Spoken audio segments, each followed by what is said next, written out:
Bonjour à toutes et tous, bienvenue à ce webinaire qu'on a voulu mettre en place avec Dinan Agglomération. Alors Kevin Nailou de Dinan Agglomération va nous planter le décor du contexte de ce webinaire qui s'inscrit dans la tradition de toutes les visios qu'on a pu faire ces derniers mois parce que contexte oblige, c'est quand même assez compliqué de pouvoir se voir en nombre, même en petit nombre en réel. Donc c'est pourquoi on a voulu quand même maintenir un format de ce type-là.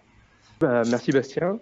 Bonjour à tous. Donc moi je m'appelle Kevin Nailou, je suis chargé de mission à Dinan Agglomération au service développement économique et je m'occupe de deux thématiques, une thématique plutôt on va dire maritime et puis une thématique innovation.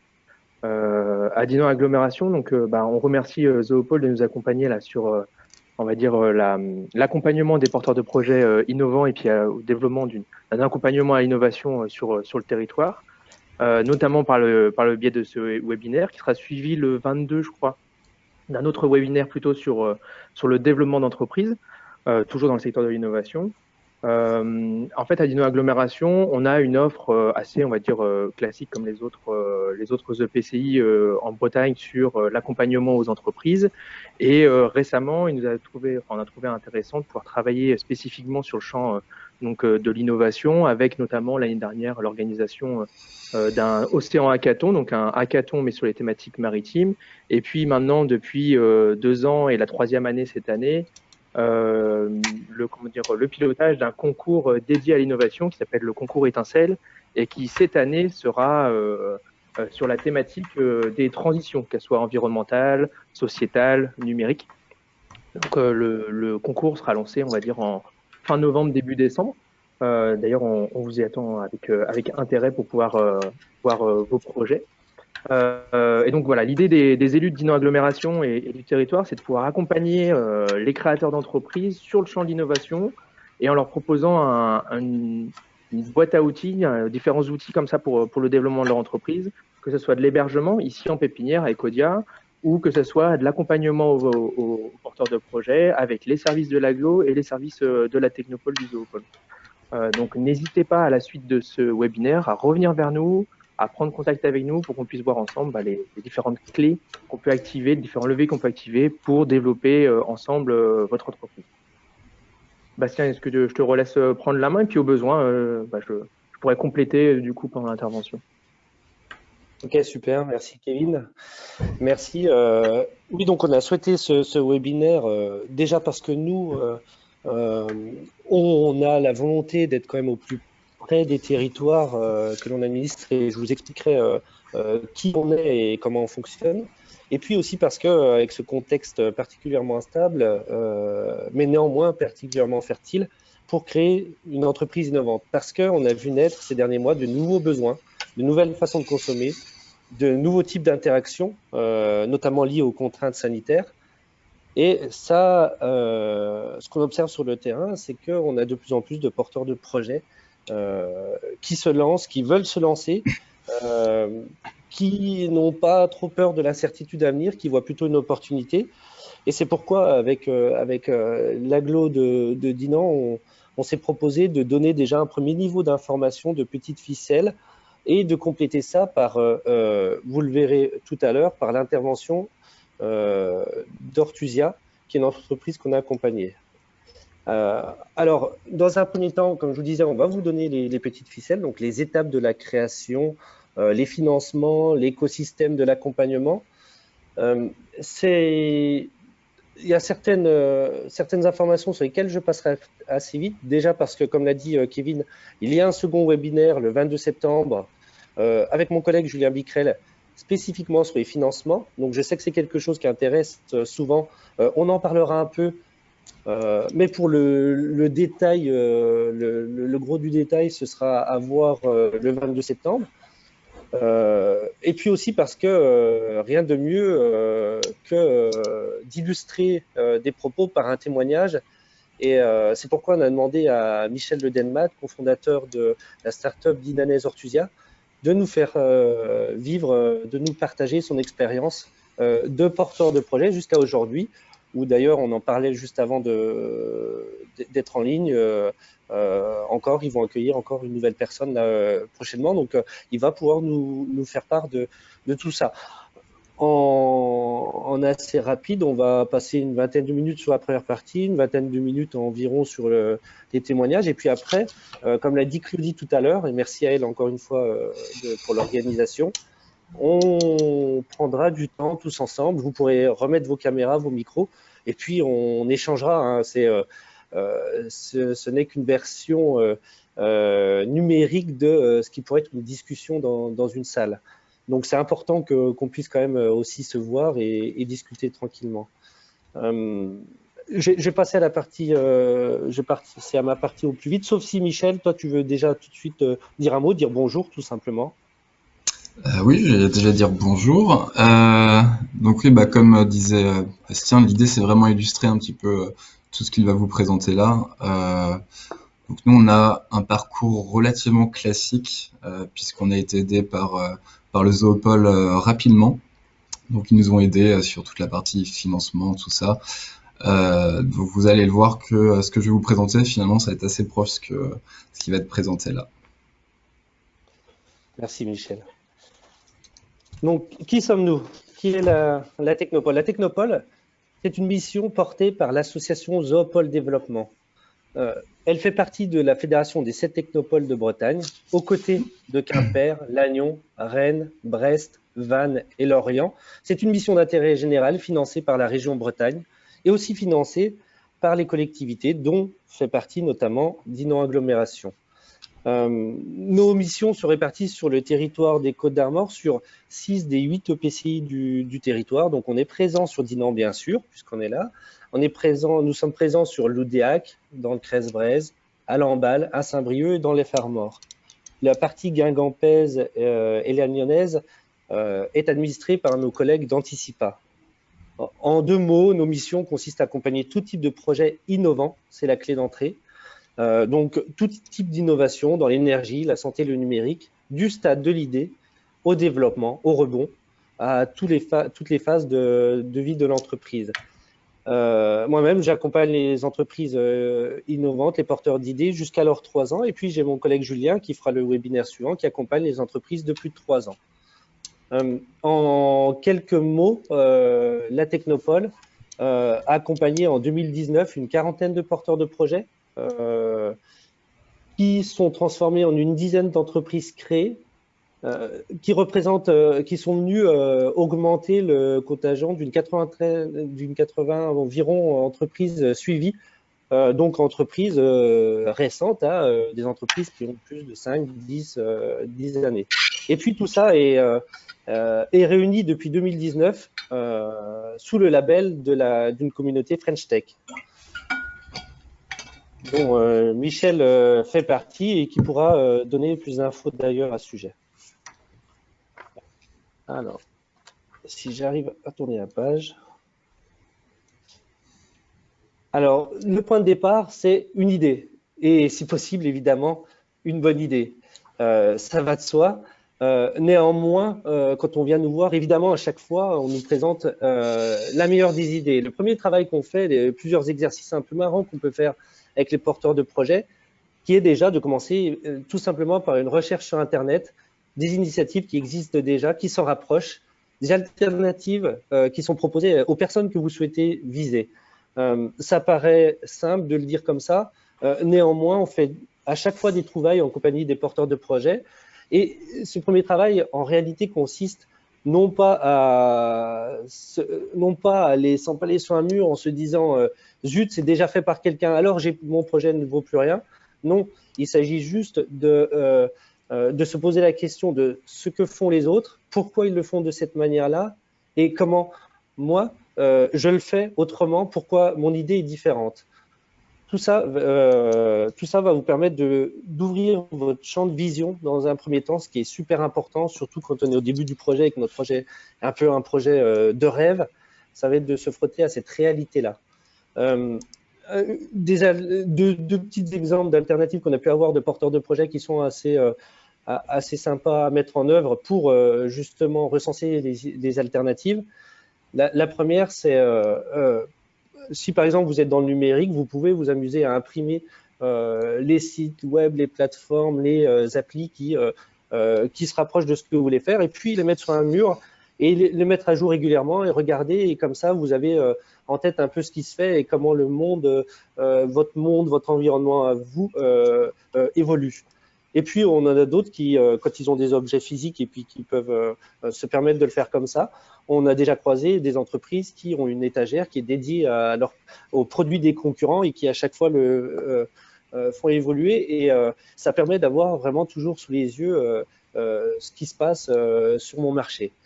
Ça sont des petits exercices que vous pouvez faire, mais c'est super important de ne pas rester que sur son idée, mon idée super géniale où je suis le seul à l'avoir. Le deuxième exercice qui est présenté là, que vous voyez sur la diapo, qui est une empathie map, qui consiste à, si vous regardez le rond de droite, à déjà se poser la question de la personne que vous visez, l'utilisateur, le client, essayer de se mettre à sa place, ce travail d'empathie, pour comprendre quelles sont ses attentes, quels sont ses besoins, ses problèmes. Aujourd'hui, dans sa situation, sans votre solution, sans ce que vous voulez créer, lui proposer qu'est-ce qui va bien et puis qu'est-ce qui va moins bien, qui lui procure du coup une attente, un besoin. Et après, le carré de droite, se poser la question de « et moi, ma solution, comment elle va s'intégrer par rapport à cette expérience de l'utilisateur, du client ». Ça, c'est un travail qui est vraiment très bon à faire très vite et puis qu'on peut toujours mettre à jour au fur et à mesure qu'on va sur le terrain. Parce que l'exercice suivant consiste à aller au plus vite sur du test, sur l'expérimentation, sur le terrain, pour aller chercher de la donnée. On peut essayer de développer au plus vite une maquette, un prototype, quelque chose d'assez dégradé, mais d'assez simple, mais qui va représenter les fonctionnalités de base qui font votre plus-value. Donc, vous pouvez le faire. Ça dépend si vous êtes dans quel champ, dans quel secteur vous êtes, mais si c'est quelque chose de physique, vous pouvez vous amuser à bricoler quelque chose, aller voir des Fab Labs, aller voir des bricoleurs qui vont réussir à vous faire quelque chose que vous pourrez mettre en test chez un client en test, quelqu'un que vous connaissez peut-être, où c'est assez sécure pour le mettre en essai. Et puis, si c'est sur du numérique, vous pouvez vous amuser à faire, même sous forme de PowerPoint, des petites maquettes qui représentent comme des imprimes écran de votre future appli, et puis avec des petits liens, si vous cliquez, des petits liens vers d'autres diapos. Et comme ça, vous pouvez aussi le mettre dans les mains de personnes que vous visez et pour voir comment ils réagissent. L'idée, c'est vraiment d'aller chercher de la donnée qualitative, de l'interaction, comment eux ils interagissent avec cela, comment ça vient s'inscrire dans leur quotidien, dans leur expérience de tous les jours, en fonction du contexte, si c'est le contexte personnel ou professionnel. Donc c'est toujours très très utile et riche de passer par ces étapes-là avant d'aller sur une beaucoup plus coûteuse qui sera un produit fini, le développement d'un produit fini, et que peut-être que vous allez devoir refaire quasiment de A à Z parce qu'il y avait des données que vous n'aviez pas intégrées. Donc, cette partie-là permet de dérisquer, on va dire, votre projet, le futur développement de votre produit, de votre service. Et ça, vous pouvez le faire avec de nombreux partenaires. Là, j'ai mis un panel de partenaires qui peuvent exister sur le territoire. N'allez pas...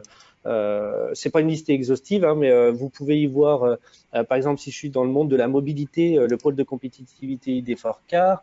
Si je suis dans le monde du climatique, des fluides, le pôle cristal qui est ici à Dinan, vous pouvez, si je suis dans le monde des matériaux, un centre technique ID Composite qui pourra m'aider à réaliser déjà des petites maquettes, des petits projets. Et puis, ces acteurs-là pourront aussi vous donner une idée des innovations en cours, des appels à projets en cours. Donc, au plus vite, et on le répétera plus loin dans la présentation, mais au plus vite, entourez-vous. Entourez-vous. En tout cas, la Technopole, nous, on a ce rôle-là, cette mission-là, de vous ouvrir du réseau qui va vous aider à compléter votre projet, à le lancer au mieux. Et puis, dans les exemples, vous voyez, on a mis dîner en agglomération parce que la collectivité sur laquelle vous vous trouvez est toujours un point d'entrée très, très utile pour comprendre les politiques en cours et puis aussi savoir quels sont les projets en cours parce que généralement, les projets frappent à la porte de leur collectivité. Donc, ça permet de voir ça. Et puis, d'autres partenaires techniques, des écoles qui peuvent vous aider aussi des fois à faire des petits tests, à mettre en place des choses ou des études de marché. L'INPI, par exemple, sur la propriété intellectuelle, quand il y a des notions de propriété intellectuelle, aller au plus vite pour faire des recherches d'antériorité ou déposer des enveloppes solo ou des brevets. Je vous ai mis aussi une petite roadmap. Ça sont des petits outils qu'on utilise dans l'accompagnement où on va, la première chose à faire, on va essayer de phaser le projet, commencer petit pour évoluer, cheminer dans son projet, comme c'était dit un peu plus tôt. Ensuite, ça nous permet déjà, parce qu'on a testé, parce qu'on a mis peut-être notre solution entre les mains de personnes, de clients, on a commencé à sentir le marché sur lequel je peux m'insérer. Donc, il ne va pas s'agir à ce stade-là d'aller, ce qui est l'écueil habituel.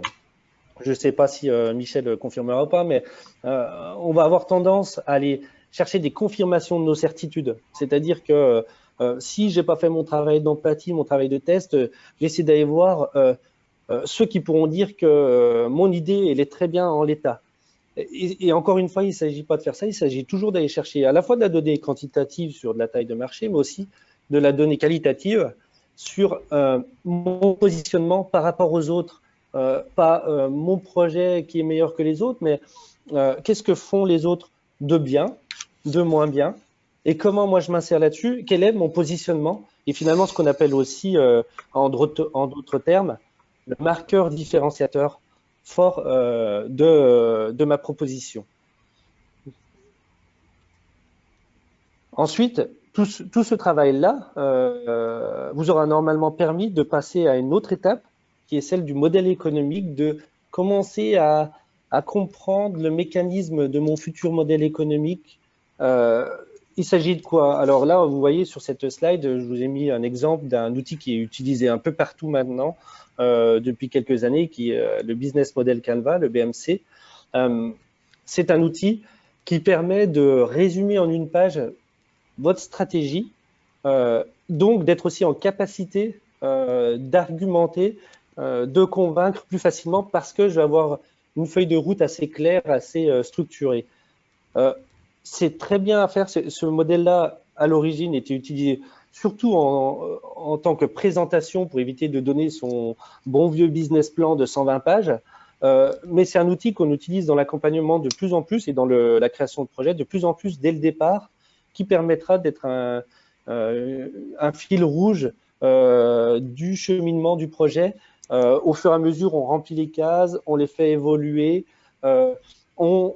Nous-mêmes, à la Technopole, on aime bien le travailler avec des personnes de votre environnement qui vont venir donner un autre regard aussi par rapport au modèle économique, vont faire part de leur expérience.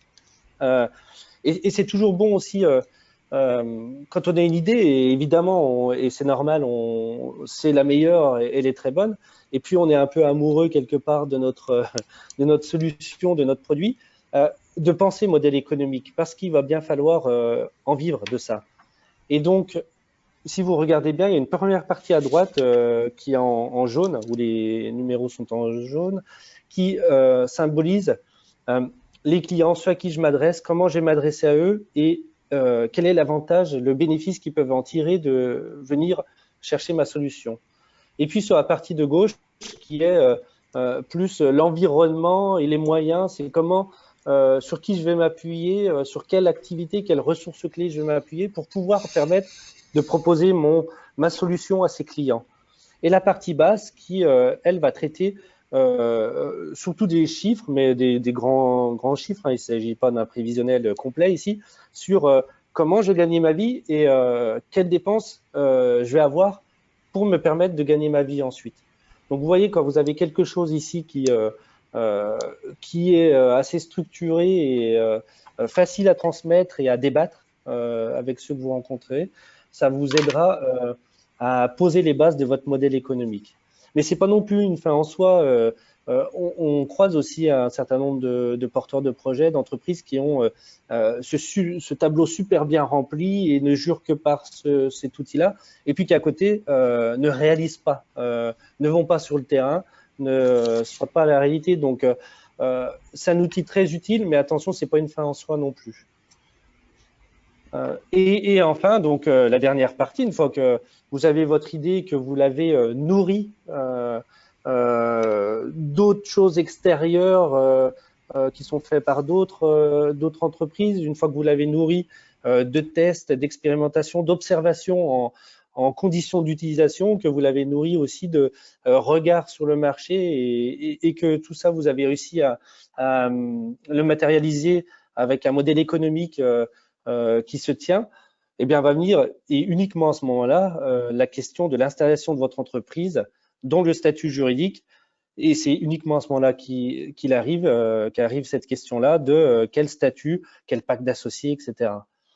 Ce que je vous disais tout à l'heure, une des premières choses et qui est très importante, qui est ne restez pas seul, entourez-vous.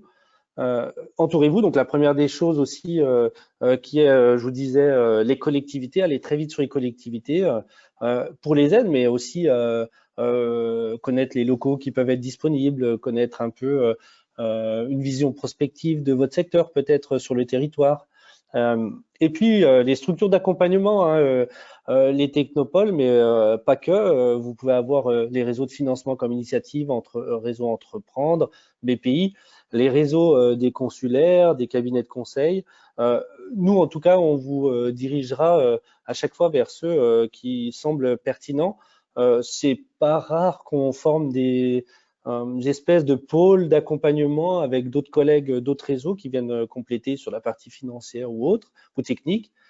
Notamment, comme je vous disais tout à l'heure, qu'on sollicite pour le travail du BMC, par exemple, ou pour d'autres travails de construction de votre projet. Les investisseurs privés, je reviendrai tout à l'heure, qu'on va essayer de faciliter, pour lesquels on va essayer de faciliter une rencontre avec vous. Et puis les tiers-lieux, pépinières, incubateurs, quand je suis prêt à me lancer et que je cherche un local ou que je veux croiser soit d'autres porteurs de projets, soit des pairs aussi qui ont déjà lancé leur entreprise. Et tout à l'heure, je vous parlais donc des prestataires techniques spécifiques à l'innovation ou plutôt juridiques ou de communication, design, etc. La vie financière d'une start-up. Comme je vous disais, sans rentrer trop dans le détail, rentrer trop dans le détail qui sera fait par mon collègue Julien le 22 septembre,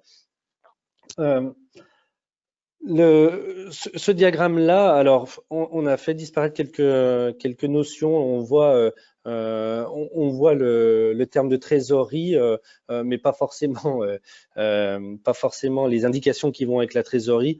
Ne vous préoccupez pas de ça. Ce qu'il faut comprendre, c'est que plus on est à gauche, plus on est porteur de projet proche de la création, et plus on avance dans le temps, évidemment, plus on est proche de la commercialisation.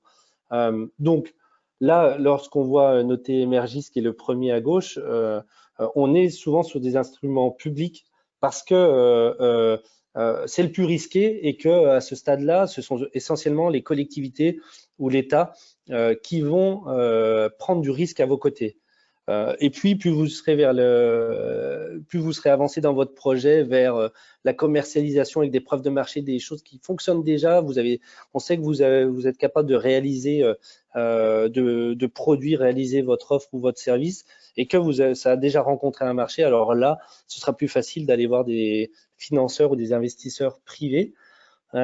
Les indications qu'on vous donne sont des indications qu'on a pu rencontrer un certain nombre de fois de par les entreprises qu'on a accompagnées.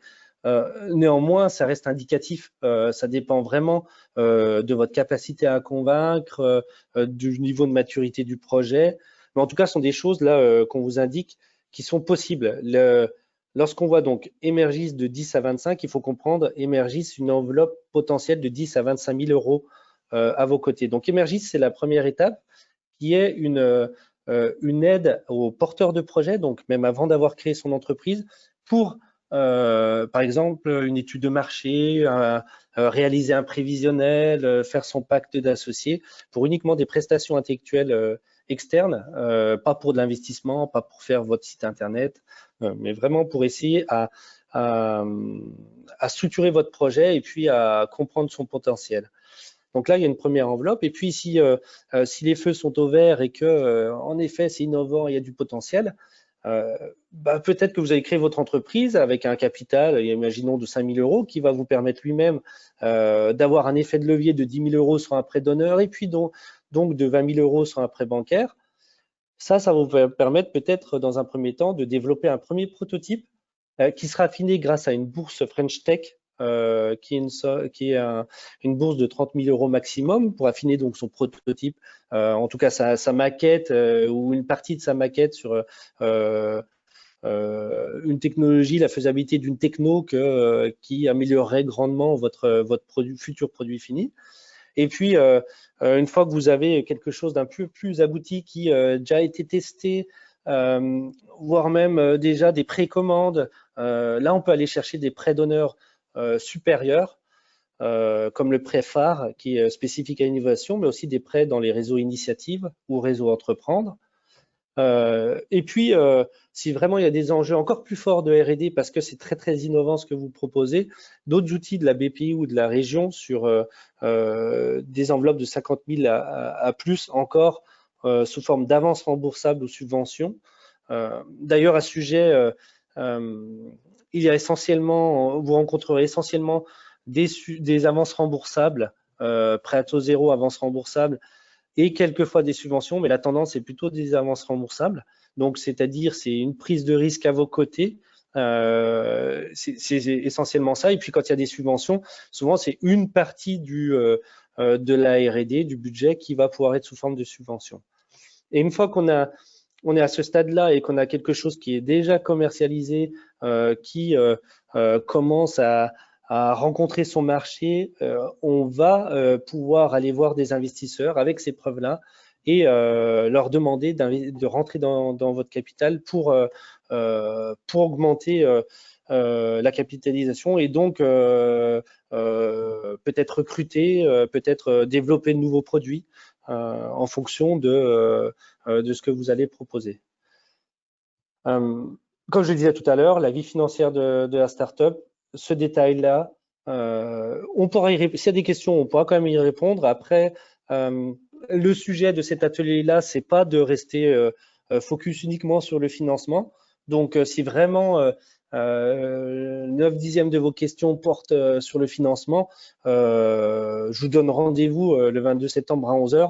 Ça vous permettra d'avoir beaucoup plus de détails que ce que je viens de vous donner là, assez rapidement et pas toujours facile non plus à comprendre.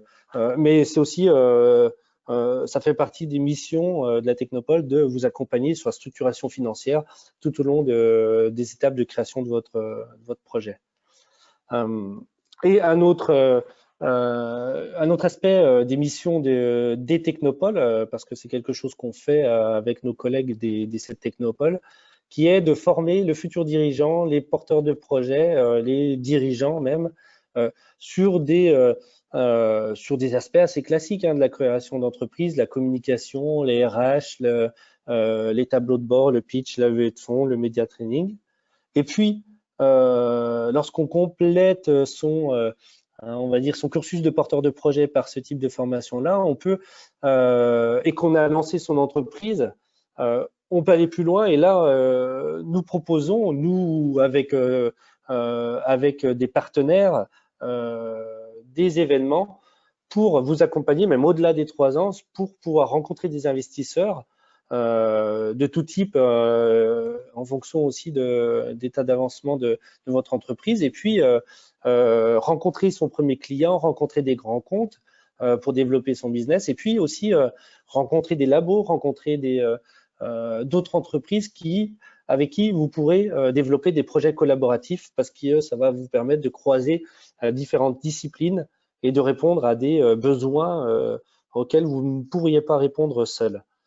Et pour ça, donc, on le fait au titre des cette technopoles de Bretagne. C'est sur ce diapo, vous verrez, c'est illustré par Go Invest, Go Innovation Business, et puis aussi en étroite relation avec la communauté French Tech que je vous détaillais, que je vous énonçais tout à l'heure, avec une convention d'affaires qu'on a pu avoir récemment, d'ailleurs où était intervenu Dinan Agglomération, pour trouver un terrain d'expérimentation pour pouvoir trouver des partenaires, des premiers clients ou des nouveaux marchés si on est déjà bien installé en tant qu'entreprise. Pour ma part, je pense avoir fait le tour.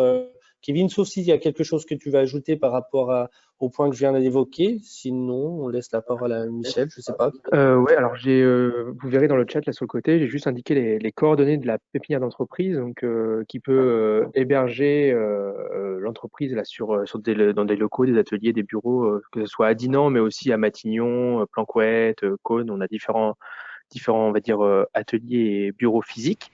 Et puis aussi, vous pouvez rencontrer ma collègue Véronique Anne Ourdin, qui est la gestionnaire de la pépinière, mais qui est aussi à même de vous accompagner justement dans ce développement, enfin cette création d'entreprise, pour vous aider à déterminer qui sont les différents acteurs de l'accompagnement, au même titre que le Zoopôle, la CCI, la CMA, enfin voilà.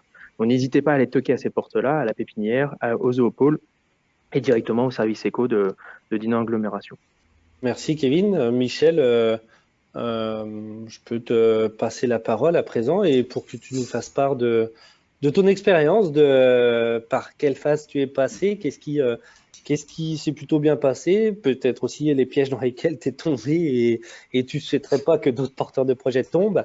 À toi de nous dire. Voilà, donc je m'appelle Michel Delmat, donc je suis ingénieur et cofondateur de la société Ortusia. Donc, je voudrais tout d'abord remercier la Technopole Saint-Brieuc-d'Armor et Dinan Agglomération. Ouais, c'est vraiment une chance en fait de pouvoir raconter cette histoire et vous raconter un petit peu tout ce qu'on a raté, tout ce qu'on a réussi et donc le parcours jusqu'à maintenant pour Ortusia.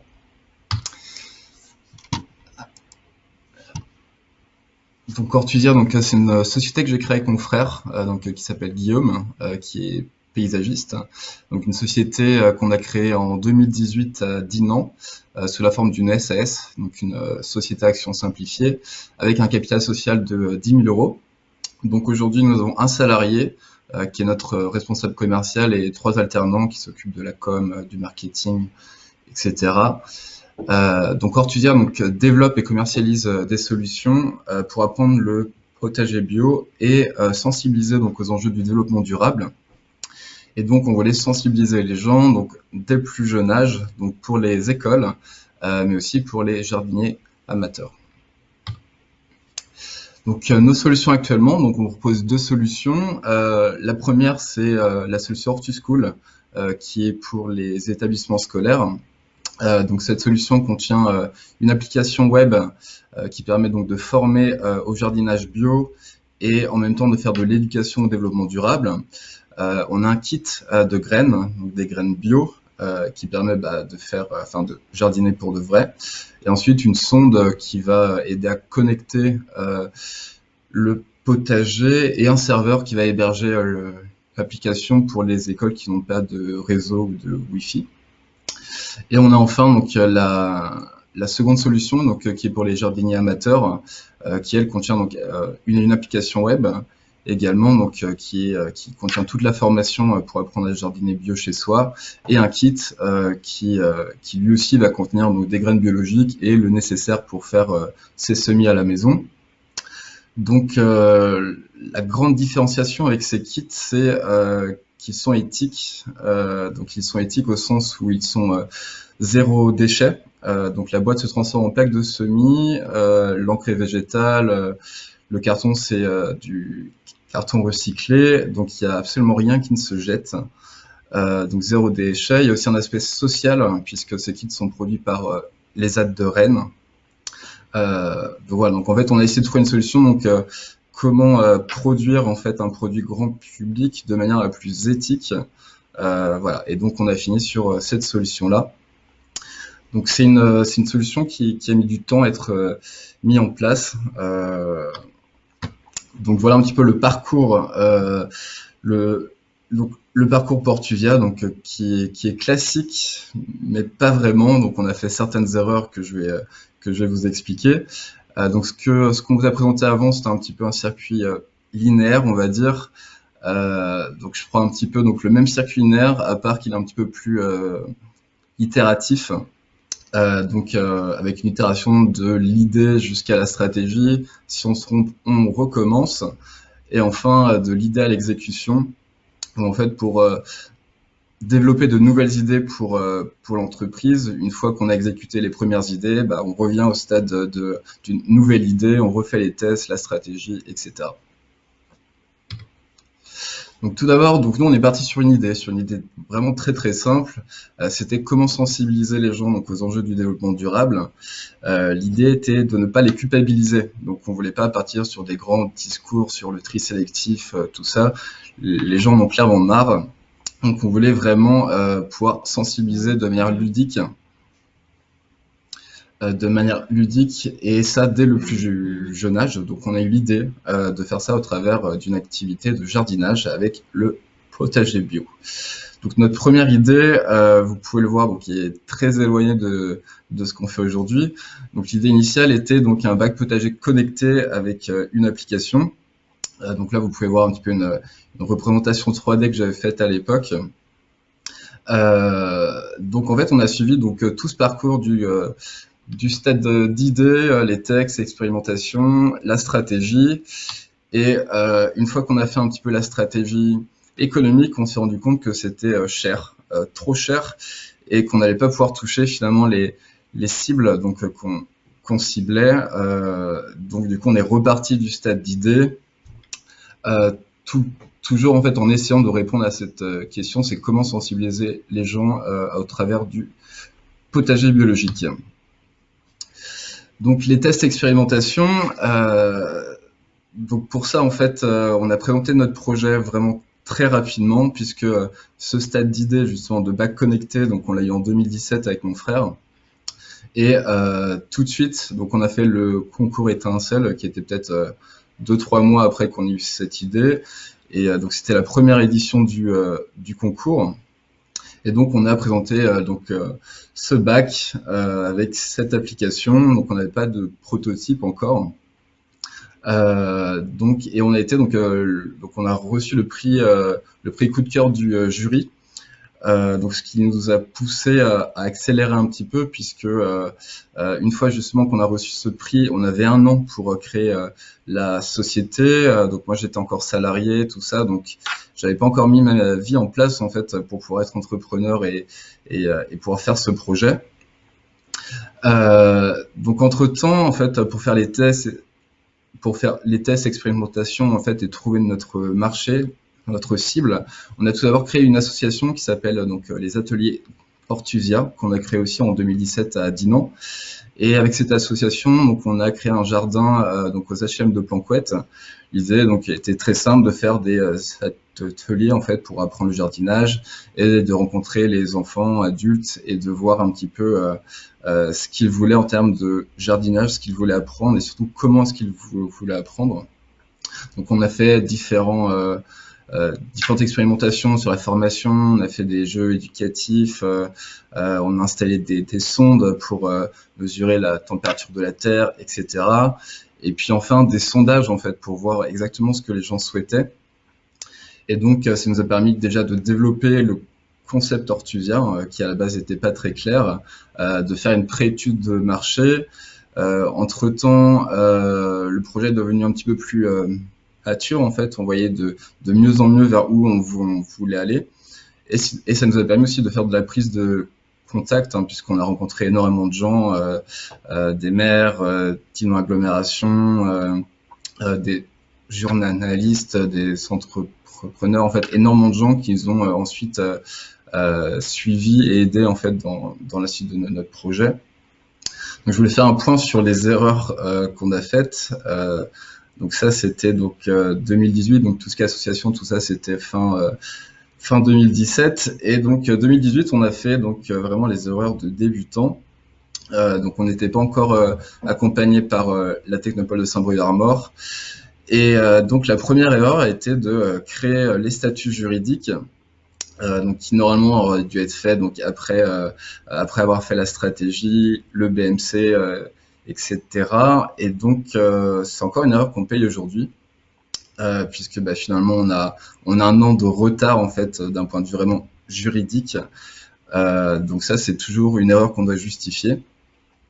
Deuxième erreur, c'est que donc une fois qu'on a remporté justement le concours Étincelle, énormément de gens nous ont appelés justement pour travailler avec nous, dont Suez Environnement, donc qui répondait à un appel d'offres sur d'une agglomération, et donc ils voulaient en fait travailler avec nous, parce que nous on était seulement au stade d'idée. Et donc sincèrement on a perdu plus de 3 mois à rédiger des choses sur un projet qui n'était pas finalisé du tout. Donc faire quand même attention, ne pas aller trop vite et respecter les étapes. Et la troisième erreur que j'ai faite, c'est que je quittais mon job un petit peu trop tôt. Donc il faut bien attendre que le projet soit finalisé, qu'on sache exactement ce qu'on va faire avant de quitter son job, puisqu'après on est livré à soi-même. Donc on est arrivé, voilà, donc de manière itérative, on est arrivé à l'idée finale. On a commencé à faire des prototypes et des preuves de concept. Donc là, vous pouvez voir un petit peu ce qu'on avait fait au début. Donc la première application, les premières idées de kit et la première idée de sonde. Et donc les différents produits qu'on a aujourd'hui. Donc c'est important de faire du prototypage, puisque ça permet justement d'aller chercher des financements, de prouver que son projet fonctionne. Ça permet aussi de montrer donc ses futurs produits à ses futurs clients, donc voir exactement ce qui marche, ce qui ne fonctionne pas non plus, et voir aussi si c'est réalisable. Ensuite, donc c'était ça. Donc après avoir créé en fait les statuts juridiques, donc un petit peu trop tard, on a commencé à s'attarder sérieusement sur la stratégie et le modèle économique. Donc ça a été un travail plutôt acharné. Donc on a eu l'aide du Zoopole en fait pour faire toute cette stratégie. Donc ce qui est important, voilà, c'est vraiment faire le business plan sur 3 ans. Pour vous donner un exemple, le mien il faisait 37 pages. Donc l'idée c'est voilà, voir vraiment tous les différents aspects d'un projet, que ce soit sur le recrutement, sur le juridique, absolument tout. Et donc le deuxième document qu'on a fait, donc c'est le business model Canva qui vous a été présenté. Donc ça en effet c'est un document qui permet de synthétiser finalement nos 37 pages qui sont très bien pour nous, mais qu'on ne pouvait pas vraiment envoyer à des financeurs ou autres. C'était un petit peu compliqué. Et donc ces 3 documents, ça permet vraiment de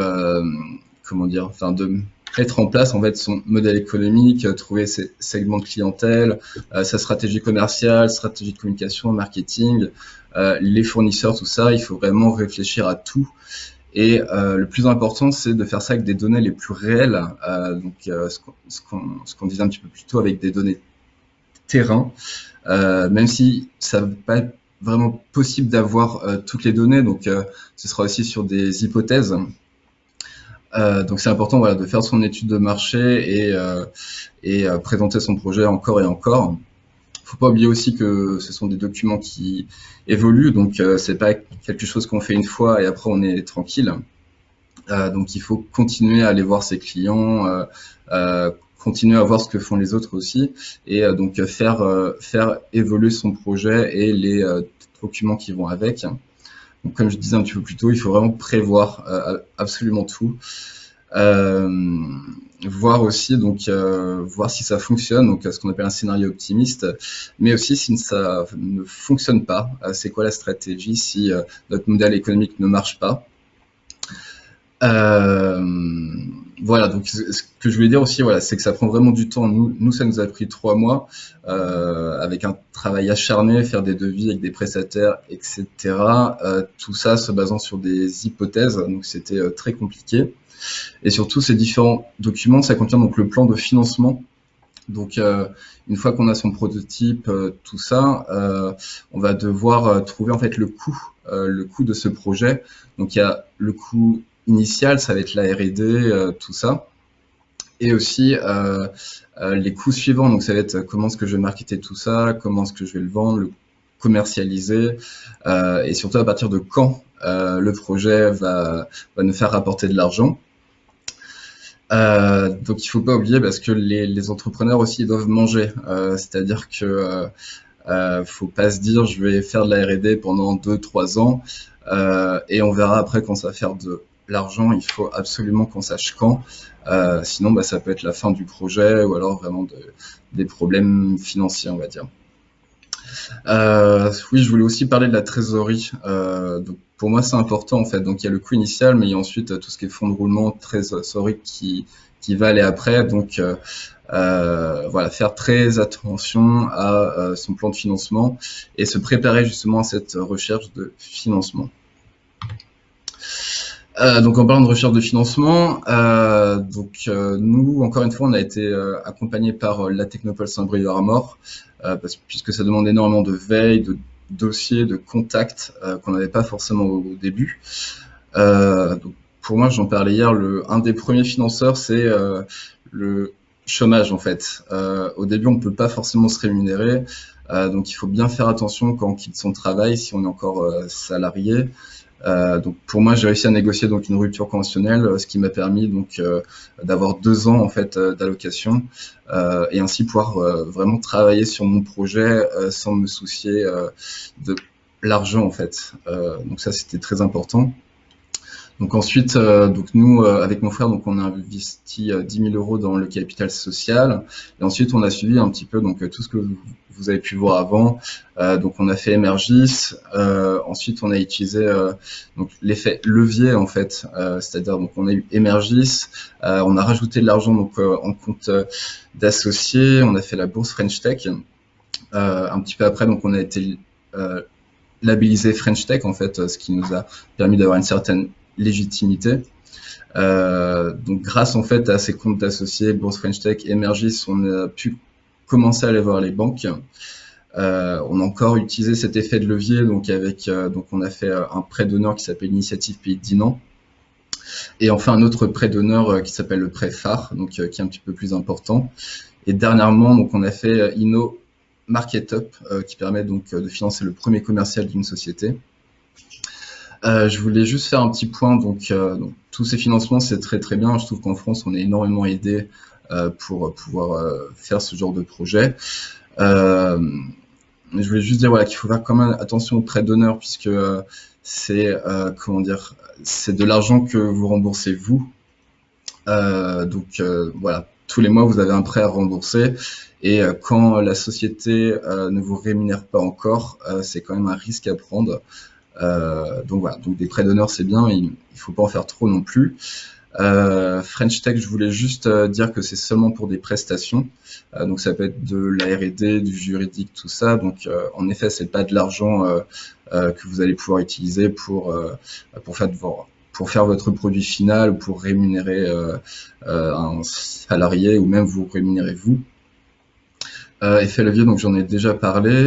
Je voulais dire aussi donc que la recherche de financement c'est chronophage, donc ça prend énormément de temps, donc c'est des choses quand même qu'il faut prévoir, puisque quand on fait la recherche de financement, on n'est pas forcément en train de développer son projet, donc de développer son produit. Gérer les remboursements, donc ça fait partie du prévisionnel, donc il faut bien s'entourer donc avec un expert comptable qui lui va vous aider, vous dire exactement ce que vous allez devoir rembourser et quand, et voir si ça colle. Mais enfin, la recherche de financement, hein, c'est aussi des rencontres. On rencontre des entrepreneurs, des institutions, des banques, donc ça permet de faire du réseau et surtout ça apporte une certaine légitimité. Donc si on a présenté en fait son projet et qu'on a réussi à avoir un prêt, ça veut dire que ça commence à tenir la route. Voilà, et ne pas oublier que les financeurs, voilà, c'est des gens qui font partie du projet. Donc une fois qu'ils vont donner l'argent, c'est pas fini. Ils ont le droit de regard sur l'entreprise, sur les comptes, qui est tout à fait normal, puisque voilà, c'est des investisseurs, ils investissent sur le projet. Donc voilà, il faut être le plus honnête possible en fait, puisqu'en fait ils vont suivre le projet, et ce qui moi je trouve est très très bien. Donc on en parle un peu plus tôt aussi. Donc l'art de bien s'entourer, surtout ne pas rester seul. Donc ne pas faire son projet dans son coin, intégrer des réseaux. Nous on en a intégré deux, donc Yao et le Move. Donc le Move c'est le mouvement des entrepreneurs sociaux. Donc il faut faire du réseau, donc c'est comme ça que vous allez pouvoir rencontrer des gens qui vont vous accompagner dans votre projet. Donc nous par exemple on a deux mentors, Nicolas Perrin qui dirige l'entreprise Phoenix et Cécile Martin qui dirige Incubator à Rennes. Et c'est des gens qui nous ont extrêmement aidés, qui nous aident encore. Pour vous donner un exemple, on a été logé 6 mois gratuitement dans les locaux de Phoenix. Donc quand on commence son entreprise, c'est vraiment une chance. Et ils nous aident aussi, bien sûr, sur la stratégie et tous les problèmes qu'on peut avoir tout au long du développement de la société. Donc on a été aussi aidé par des institutions, on va dire, donc Ecodia, la Technopole de Saint-Brieuc-Armor, la CCI Dinan. Donc on est aussi accompagné par le cabinet comptable Inextenso. Donc bien les choisir aussi suivant le type de projet, et bien sûr les banques aussi qui nous aident. Et un autre point que je voulais aborder, voilà, c'est aussi bien s'entourer. Ça veut dire bien parler de son projet à sa famille, ses amis, puisque c'est des gens qui vont vous aider, qui vont vous soutenir. Donc voilà, ne restez pas seul, jamais seul. Et je voulais donc finir donc avec un aspect un petit peu plus humain en fait sur l'entrepreneuriat, et donc l'expérience que j'ai pu avoir avec Ortuza et que j'ai encore. C'est vraiment une vraie aventure, hein, puisque j'apprends sincèrement tous les jours. Depuis que j'ai commencé, j'ai appris le développement web, puisqu'à la base donc je suis ingénieur, mais je faisais plutôt du système embarqué, donc ce qui n'avait rien à voir. Le développement web, j'ai appris à faire du graphisme, de l'animation, de la com. Donc voilà, on apprend vraiment tous les jours, et ne pas oublier qu'on peut se former, et qu'il y a des aides en fait pour se former. Pour vous donner des exemples, pour faire le BMC, au début j'y connaissais rien du tout, prévisionnel, tout ça, j'y connaissais voilà, vraiment très très peu de choses. Donc j'ai suivi donc une formation qui m'a aidé en fait à faire tout ça, et qui a été financée donc grâce à la Technopole de Saint-Brieuc. Ne pas oublier que vous avez un compte CPF aussi qui peut financer donc des formations, et bien sûr tout ce qui est OPCO. Voilà, donc c'est aussi une aventure parce qu'on rencontre énormément de gens, il faut s'intéresser à leurs projets. Et c'est aussi voilà, avoir une vision, une ambition, c'est faire des choses qu'on n'aurait jamais faites avant. Voilà, on rencontre des gens super. Donc c'est une expérience humaine, mais aussi professionnelle. Et je voulais terminer par des points un petit peu plus global sur l'entrepreneuriat. C'est voilà, surtout ne pas être trop à fond sur ce projet, hein, c'est ce que j'ai fait pendant très très longtemps, à travailler trop. Et voilà, donc ne pas oublier de se changer les idées.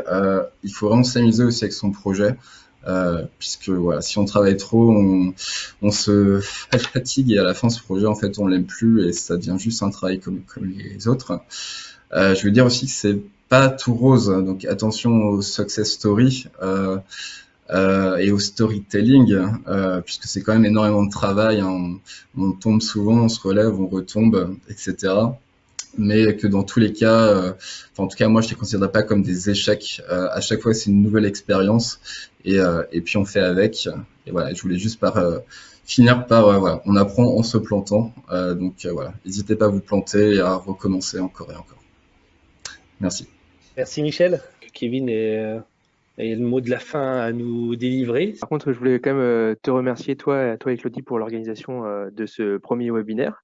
Merci beaucoup Michel pour le partage de ton expérience, qui je pense peut être très enrichissante pour justement les différents porteurs de projets à différents stades, Et justement, tu peux être pour certains du coup déjà avoir de l'expérience, pour d'autres en manquer. Donc du coup, de partager comme ça ces retours, ces échecs, ça peut être hyper intéressant. Bastien l'a évoqué tout à l'heure, mais donc il y aura un webinaire spécifique plutôt sur les financements le 22. Et puis l'idée ensuite, ça sera de pérenniser un petit peu ces rendez-vous avec l'accompagnement du Zoopole, parce qu'on a la chance d'avoir la Technopole comme ça qui est à proximité à Saint-Brieuc, qui nous accompagne sur ces sujets, qui nous accompagne dans l'accompagnement des porteurs de projets, et donc du coup de les mobiliser sur ces types d'événements-là encore en 2021. Et pourquoi pas du coup avoir aussi les réflexions des porteurs de projets pour intégrer des solutions qui soient au plus proche de leurs besoins. Donc on a noté les mises en réseau, on peut aussi noter après d'autres retours comme ça de terrain pour que la collectivité soit au plus proche des attentes et puisse au mieux créer de l'innovation sur le territoire. Voilà. En tout cas, c'était un essai, on ne l'avait pas encore fait sur le territoire ici, et ça permet nous aussi de nous tester. On parlait de prototypage, du maquettage. Bon, c'est un peu notre prototype du webinaire tant que c'est assez compliqué d'organiser des accueils, des collectifs, etc. Ça permet de façon assez simple, en plus là sur un temps entre midi et deux, de se libérer et puis de parler du sujet de la création d'entreprises innovantes, et puis ensuite d'avoir les retours, d'ailleurs très précieux, merci Michel, concrets de comment ça peut être vécu et les pièges à éviter. Donc en effet, il y aura d'autres sujets, il y aura peut-être d'autres expériences sur ce même sujet. C'est aussi à construire en fonction des retours, hein. On pourra peut-être avoir de nouvelles idées de webinaires ou de séances physiques à proposer à l'avenir. En tout cas, merci à toutes et toutes pour la participation, d'avoir suivi, et puis peut-être au plaisir de vous rencontrer à nouveau lors d'un futur temps, événement ou un rendez-vous. Merci encore Michel, merci Claudie, et Avec plaisir. Merci. à bientôt.